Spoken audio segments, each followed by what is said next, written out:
సింహరాశి వారికి రాబోతున్నటువంటి గురు పౌర్ణమి నుండి 4వ తారీఖు అమావాస్య వరకు ఎలా ఉండబోతుందని చూద్దాం. ఈ యొక్క పక్షకాలం అంటే 15 రోజుల కాలంలో వచ్చినప్పటికీ ముఖ్యమైనటువంటి మార్పులు వచ్చినప్పటికీ బుధుడు వక్రత్వం పొందడం అనేది 22వ తారీఖున, శుక్రగ్రహం మార్పు 31వ తారీఖున జరగబోతుంది.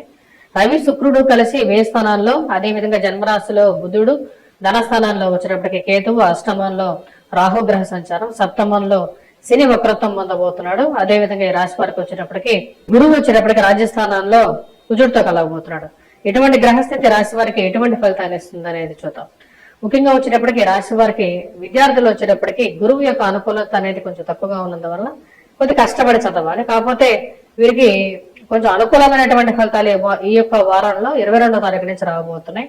బుధుడు వక్రత్వం పొందడం అనేది కొంచెం అనుకూలించే విధంగా ఉంటుంది. జన్మరాశిలో బుధ గ్రహ సంచారం అనేది మాట సరళంగా తయారవుతూ ఉంటుంది అన్నమాట.